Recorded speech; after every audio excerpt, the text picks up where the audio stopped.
Atamari e te whānau, nau mai haere mai ki tēnei podcast.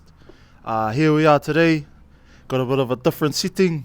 We're doing a podcast in the pod, in the heart of the beautiful community of Maraenui, Napier, 4110, the home of the real. We have a very special guest today, a young rangatira, born and bred here in Maraenui, Napier. A very humble man, very motivational man, and a very inspiring young fella. Amazing dad, amazing partner, and a fella that's brought a lot of light into the community. So without further ado, I'd like to introduce the bro. Actually, he can introduce himself. Kia ora, kia ora, kia ora. So yeah, kia ora whānau, my name's Cov. I'm 23 years of age, 2 daughters, and I'm currently with my partner, been with her for about 10 years now. High school lovers. But yes, I'd like to welcome the whānau out to our space. This is the pod here in Maraenui, where we just work out 3 times a day, 5 times a week. But yeah, pretty much the purpose and kaupapa of all of this is just trying to give Maraenui a different name. Bar all the things that have been put through on social media years back, it's only right that we try steer away from that negativity that we've been labelled as, and just try upbring our community in the best way, and that's just to fix our mental health, fix our whānau's mental health, because if we got good parents, then our rangatahi and all the younger generations will learn how to respectfully grow up. So yeah, that's me, whānau. Yeah, that's how it's done, whānau. Massive. Yeah, so this is the Tawh Talks podcast featuring our brother Coven Ratima. And as we do, we always start with some quick fire questions, brother. Let's go. First question, what's your favourite colour? Favourite colour? Pink. Pink. Yeah. Why is it? Is there a reason? Or? There is a reason. So the logo off my shirt, all my logo and stuff's all pink. The reason why I gravitate towards pink is because I like to empower ladies, women, especially women over 100 kgs, all those women who don't feel really confident in their own skin. So if they just see, in my point of view, if they see a male rocking pink, that just shows them like he's someone I can approach, he's someone I can talk to, connect with, and it's worked. It's worked because these days you don't see too many males rocking the old pink. I got pink bag, pink bottle, pink logo, pink truck, everything's pink. But just to me, it's a colour that signifies openings to, especially to our wahine, just someone you can approach. Well, that's the way I like to think of it anyways. So yeah, that's why I love old pink. See? Very inspiring, man. Nah, it's me, because I remember when you first showed the whānau your fella's logo. I was buzzing out because, you know, Maraenui's hearty. So I thought it was pretty mean and pretty cool that you decided to go with the logo that you designed. Yeah. You know, it just sort of was all inclusive. Yeah. That was my whakaaro. And then when you shared here what it meant and you wanted to uplift wahine, I thought that was pretty inspiring, bro. You know, that's whakaaro Māori, bro. That's, yeah, we're all inclusive. Hey, no one gets left behind. No one. Yeah, so second question, brother, what's your favourite food? Favourite food, and why? And why? Bro, you know the out of the thing is because usually, obviously, we are a fitness community, so I don't tend to devour often to the takeaway side of things. But if I usually after a 6-week challenge, 6-week whittle, my first kai is noodles. I don't know why I gravitate towards noodles. It is just noodles, meagerine noodles, 3 packets of the buggers, man. And that's, I don't know why. It could have been Macca's, could have been Burger Fuel. For some reason, those blue packet of meagerine noodles, those hit the spot after 6 weeks of healthy eating. So yeah, Noodle. That's even my nickname in a couple of group chats. They call me Noodle, or Noodak actually.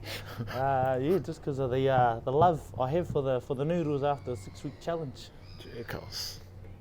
Oh, man. Next question, brother. This is a pretty big question, but I think it's pretty massive to hear. So the bro's a personal trainer. The bro wears heaps of different hats. But just wondering, bro, how did you get into this whole the whole fitness and well-being buzz, and how did this all start for you, brother? Man, so let's go back to, I was working at Hawke's Bay Seafoods, Takitumu Seafoods it was called actually, and I was a big boy, weighing in about 130 kgs. All through school I didn't play any sports. I was very, just didn't play no sports. All my bros went to sports and all that things, but I just went home and played my game, packing on all the hinu. But then the pod come down to Marae Nui, and I just thought one day, it's in my community, I'll go give it a go. The brother Levi was running it at the time. And then I come down, and man, it was just from there, it just started a spark to really want to work on my physical health, my mental health and stuff like that. So my first day down here, I just keep consistently coming. We were in a challenge, and I got the first MVP of Marae Nui at being down here. And then that alone just drove me to want to just keep coming, keep working on myself. And then the bro Levi, he told me one thing that's will probably stick with me for the rest of my life. And he said, do I like smelling like fish and getting paid peanuts? That's what his exact words. And I told him, no, I don't. I hate my job. I want to come down here and work on myself. So he gave me the ultimatum to, right, if you want to study, I'll get you into study. If you want to stay smelling like fish all day, you can.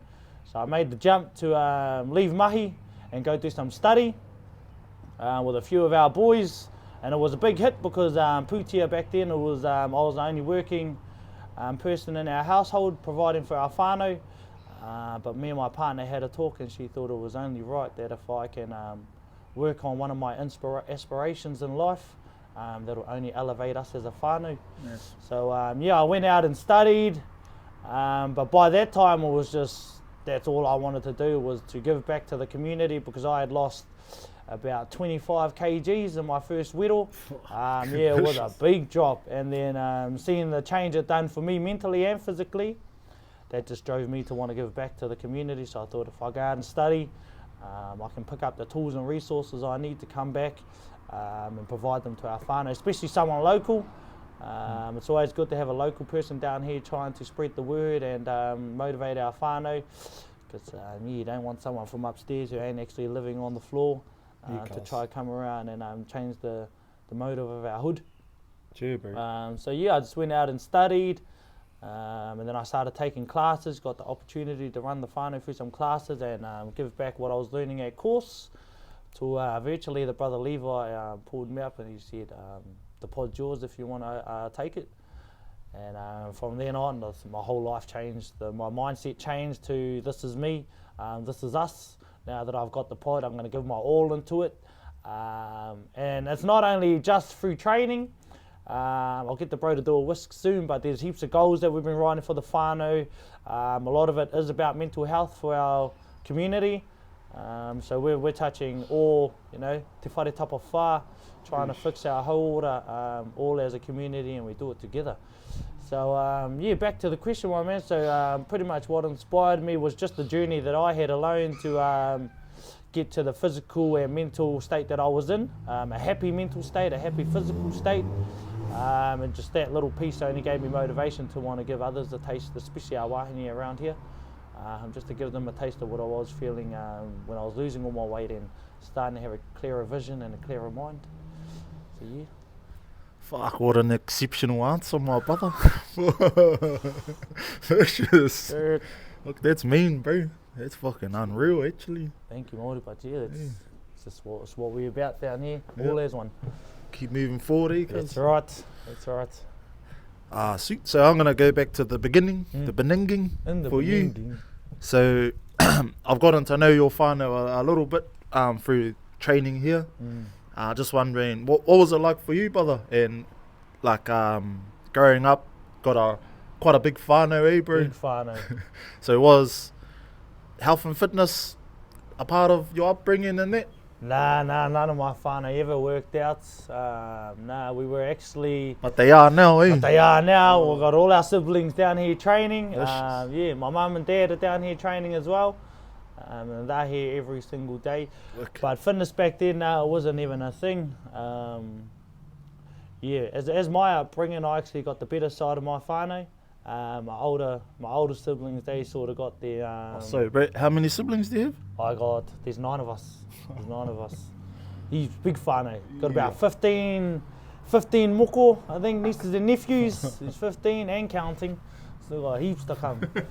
Have a couple haka team soon and a rugby team. But yeah, as I said, my siblings, they sort of got the not so good side of upbringing, but my life as a young one was awesome. I think that's why I'm so bubbly, because I got the good side of things. But yeah, fitness, we never did any fitness, barely did any activity as a whānau. But it wasn't until I started down here, I actually started to let them know, hey, we need to get on this, because as a whānau, if you guys support me, you guys will come down and work on yourself, because that's helping yourself. And then our whānau, just through fitness, just started bringing back comradeship, just getting closer and closer, till virtually we're like butt cheeks. We're that close. Yeah, it used to buzz me up, brother, when I'd come down and I felt like every week there was a new sibling. I was like, oh, shit, another one. Oh, kia ora. Oh, look, there's another one. But it was mean, yet again, bro, it was very inspiring to see not only the community, but, your whānau first, then the community, and then, because honestly, I'm not from Napier. Yeah. I'm not from Marae Nui, I'm from Hastings. Yeah, so, and to be honest, I was a little bit whakamā to train down here because of that old fucking, that bullshit of... narrative of Hastings and Napier. Yeah, Hastings and Napier stuff. So when I first come down here, I was quiet as a mouse. So, I was like, oh, fuck. And then, a few weeks in, I was like, nah, these people are massive. These people are fucking mean. It's just like home. Yeah. So this place has become another home away from home. And, but I always tell people that come into the studio at Awa Inc, I always tell them, I love Marae Nui. And it's because of you fellas, people like yourself, your whānau, and what you fellas have created here. It's a safe space to, from patch members to fucking everyday Joe, to just take off that shield and just be like little kids again. Open, yeah. Hey, just play around, play tag, play two-touch. It's just a place to just be kids again, and like you said, work on your mental health. Work on your fitness, your overall hauora. Yeah. So yeah, bro, I can't, like I've said, can't praise you enough, brother. Thank you, Māori, thank you. Now, in terms of, we'll get to the moko questions now, brother. Yeah. First question, what does moko mean to you, brother?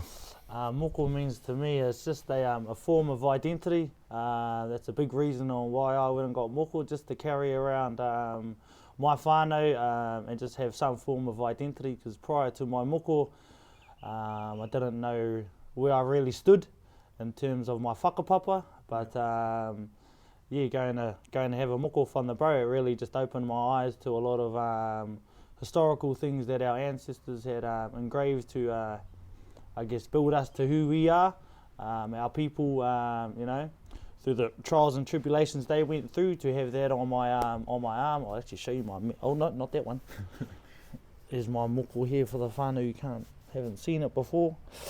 But this, I hold this with big pride, because prior to my tattoo, I didn't even really know much about myself until the bro started identifying a few key things that were on my moko that just made me feel a lot more closer to home. Made me feel like nice and strong, and just feel like 100% Māori. And I just want to say too, brother, like the bloodline that you come from, the Coven Ratima, that's a whānau that's well known for rangatiratanga, like leadership. Yeah. And it shows, hey bro, you're a descendant of chiefs, and the mahi you do is mahi rangatira. And I'm not like, Yeah. I'm not being what do you call it? Trying to like give you a big hit or nothing. Like. Trying to do that, yeah. But it is what it is, brother. Yeah. You know, it's mean, cuz.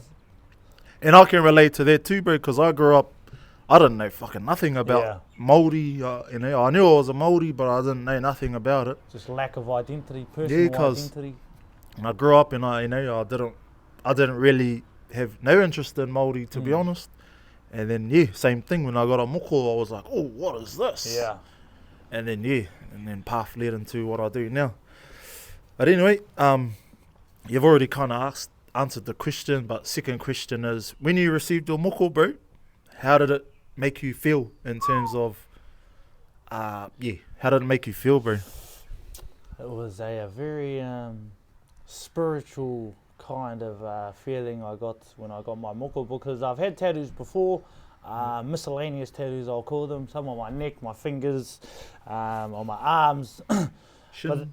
shin, but they were just tattoos really, like, and I remember when I got my moko from you, I used to say like, bro, it's a mean tattoo, and you told me, bro, it's moko, not tattoo, it's moko, and I was like, oh. Like, you know, they gave me like actually, and it just made me look at it differently. Just because the way you were doing moko, it just gave a whole nother level of receiving a moko compared to just a tattoo.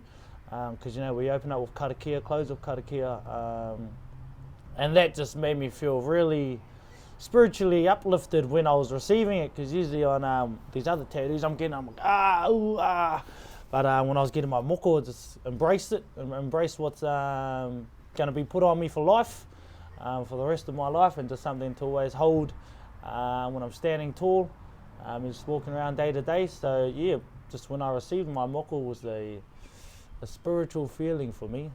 That's the way I could put it. Yeah. Mean, brother. True. Fuck you. But you're mean at speaking, brother. Fluent kaka talker, I say. No, it's mean, cuz that's what you want. That's what I'm striving to be like anyway. Second part, I was asked, so you asked for you set the date for your moko, eh? So leading up to your moko, how was that process for you? Like, what was going through your mind when you said, oh, okay, I want to get my forearm done? Yeah. So just the day building up, the day of, and then the day after, how was that whole process for you? So the day, the building up to it, it was, again, I still had that mindset of, I'm going to get a tattoo. And that's what it was until I walked right into the shop, and then my mindset just completely changed. I wasn't getting no tattoo. I wasn't going in there listening to Dr. Dre while getting a tattoo. Having a munch while I'm getting tatted. It was a whole different aspect. So the build up to it, it wasn't really anything different to what I had previously when I was getting my other tattoos. Because again, I just thought just another tattoo. Obviously there was the whole thing behind it being for me to carry my identity. But yeah, there was nothing really spiritually active prior to getting my tattoo, but then the day I got my moko, as I said, it all changed. It was a whole different aspect in terms of tattooing, receiving moko. On the day I got it, as I mentioned before, it was spiritually awakening. The bro actually gave me his jersey after my moko, and I was, I don't know, it just felt like a coat of protection. Just wearing the bro's jersey. It just sort of solidified. It's like, yeah, this is just going to be me. And then days after my tattoo, in the gym, just taking photos of the old moko just like this consistently. But no, I just used to go around. I went to my whānau and I explained them my moko and stuff, and that really opened up their eyes as well to want to receive moko. But yeah, just after my moko, and still now, just back to the whole identity thing, I just know who I am, I know where I stand, I know how to stand, and I know how to walk proudly with my chest up and head up. Yeesh. But I know a way that can do that, or what you just said, times 100. What that, cousin? Get your puhoro. Oh! If you've seen the size of these legs, oh man. Because perfect. Prime real estate. I would happily stretch. That neck level, cousin. That neck level. So I forgot a question that I usually ask first. The first question that I usually ask is, in your experience growing up, bro, did you see much moko, like, around the community here in Marae Nui, within your own whānau? Did you see it around, bro? And if you did, do you want to just share how that made you feel? No, I barely seen any moko. If I did, it was like those triangle moko. It was just, it's hard to explain, but all our whānau around here got it. It's just like the mana band, like a bit of a band, or no? Yeah, but it was like even maybe in jail they got it. I don't know, but it just wasn't the best of artwork. I mean, it's always the purpose behind moko is what it is, but there was never really any captivating moko that made me think, damn, I want to get one of those. Especially the ones you see nowadays, it's like, I want to get my pūhoro done. Can be done, brother. Can be. I want to receive moko, I want to get my moko done. But yeah, just nowadays the whole, the level. The level and things that you see on whānau now, it's changed the dynamic of moko. What about is Carl your uncle? Ratima? Yeah. Carl Ratima. Were you around him much? More his boys, but yeah, I remember when the brother Hayes Burring, so one of his boys got a moko. I think we were still in school. Yeah. But again, just having lack of knowledge about all that stuff, it didn't really. It was just a teru. It didn't really intrigue me to understand the meaning of what it is. It just was another teru, I guess. Fuck, I just clicked, bro. I got my first moko here in Marae Nui. From him. Oh, cheers. Yeah. So I could say I'm from Marae.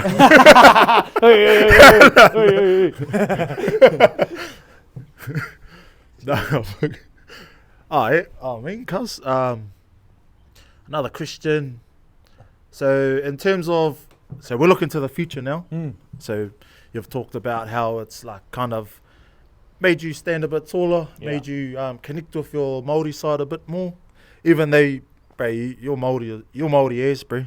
Just the mahi that you do, and it's in your blood. But in the future, how do you see moko, not just moko, but your fitness journey, the mahi you do within the community? What are your dreams and aspirations for, say, your kids, all the young fellas that are around here in Marae Nui, both in terms of moko and what you do here with health and fitness? And in terms of, I will start with moko. So in the future, I definitely want to finish all my moko that I got.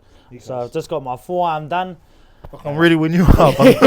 And I want to get my whole arm done, just to get back to bum cheeks, more identity, just more of me on me kind of thing. But yeah, moko is definitely in my realm of future things to be implanted on my tinana. But yeah, again, that just only gives me more self-respect for myself, more honour in myself and my ancestors and my tipuna, and just makes me more. Is that something you'd want for these young fellows and your kids and all that? Yeah, heck yeah. Get my kids. I want to teach them young, because my baby's out in Koanga. Yeah, they're pumping, bro. They're pumping. They know see your stories. They know more Māori than me, which is not ideal. That's how it is, bro. But I am going to get there. We are going to learn te reo Māori, only, for the benefits of our tamariki, as well as myself. But yeah, I definitely want them to know who they are, and not leave it till too late, because growing up in school, I didn't learn my whakapapa till I was just about to leave school, and that's because we had to. But if I can, well, they actually already know it, but if I can, just inherit that into them while they're young, obviously when they grow up, they'll just stand a lot more stronger on who they are and where they're from. So when you're at the marae, bro, you can go, waiata, and then you can look at them and go, boom, I'll say something and I'll just fade at the back and they can walk up and I'm out of there. Yeah, bro. But yeah, those are definitely some aspirations in life, especially because we got a huge whānau, and a lot of my immediate whānau lack in that realm of knowledge, you know, having the mana to get up and give a whai kōrero out to the whānau, or just openly be able to speak to whānau and te reo. But if I can, you know, inherit that into our babies, then they got us. Yeah, but yeah, back to the aspirations I have for the community and all the rangatahi around here. I always believe that if I fix our rangatahi now, not that they're broken, but if I can work on them now, I don't got to worry about them when they're older, because they already know who they are and they've learned respectful things as youngins, so that when they carry it into their adulthood, they just, you know, they're living a respectfully happy life. But yeah, what was the remainder of that question? No, that was it. Oh, yeah. That's And just anything else you want to add, brother? Any like shout outs or anything you want to add in the podcast, in the pod with, brother? Any motivational, inspiring words or anything like that? Man, I don't know about What about, I'm getting my puhoro? Oh man, let's just start with our with the rest of my arm first, and then we'll move on. But nah, just out to the whānau, whatever you're doing, just do it with your chest up, head high, is what I always tell our whānau. Just stand tall on your two feet. Yeah, motivational words. Man, I usually have them all. No, Sorry to put you on the spot. Nah, what I think is just me, there's just too many motivational things. I'm trying to think of the right thing. But, just keep it simple. Just love yourself. That's all I say. If you're a happy you, you're about to give a happy you out to all the whānau and everybody else you encounter in life. And then, yeah, if you're happy up here and in here, then you just don't got to worry about what others think, worry about what others say. Just stay true to yourself. Thank you, my bro. I really appreciate your time, brother. Thank you for sharing your time and your space. I appreciate it. I know you're a very busy man, as I said before. You got the weight of the community on your shoulders. Lucky I got big traps. Yeah, cuz. No, you wouldn't want anyone else but the bro. Yeah, and if anyone wants to come down and suss out backyard motivation. We're down here, baby. So we're down here. We're actually about to get into a whittle. That starts on the 8th of April, and that's when we weigh in. But the purpose of a whittle, whānau, is just it's a challenge against yourself. It's you versus you, not you versus the scales. Losing weight's just a bonus being down here. We want to lose all that the hara up here.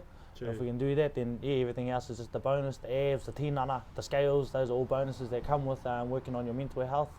But we're down here 3 times a day, 5 times a week. We do a morning class, 5:45. That's for the early birds, the go-getters. Then we got a 9 a.m. class. That class was designed around any mamas who need to do their drop-offs and things like that, who need to drop the tamariki off, or got quite the busy morning. And those classes are ideal. That's a really good class to break out of your comfort zone, because there's heaps of mamas down here who bring their kids down. And again, it's just back to creating that safe haven for whānau to open up and work on themselves. And then we've got a 5 p.m. class, and that's for the afternoon go-getters. That's for the ones who finish mahi or who just like working out in the late avu. But yeah, you're more than welcome. It's free. The only cost is your time. Vicious. 45 minutes of your time to heal yourself. What I always say to the whānau, if you can, if there was a reception there where you could go and buy some kgs off your tinana, everybody will be lining up for that. Same thing here. All you got to do is just pay your time, and you're paying for the loss of kgs, the loss of hara, or anything that's going on in here and in here. Vicious, and again, the scales and all the other aspects of training is just a bonus that comes with it. And where can we find you, brother? You can find us in the heart of Marae Nui, baby, right in the centre, not Marae Nui Park, Marae Nui, right in the middle, at the shopping centre. This is Bledisloe Road, I believe. It's just a container that you'll see. If you don't see us, you'll definitely hear us. If you are in the perimeters of about, say, circle K around here, you'll definitely hear my music slamming. Yeah. Everyone's welcome. Oh, thank you, brother. Thank you again. All you did was take our land with your royal power. That's it, we've had enough. Give back what is ours. It was the year 1840, the year of your Lord, when more and more of your people rode up onto our shore. We are a kind people, some welcomed you with open arms. You used your navigation, all we used was the stars to get here to this homeland that we love. You brought your God, but we already had Rangi up above us and Pop up below. We always prayed to their sons. When it came to it, our inventory was no match for your guns. We had out our gun, but to mana to defend us. But by then we already knew what your agenda was. So give back our land, or we should make a stand, yeah.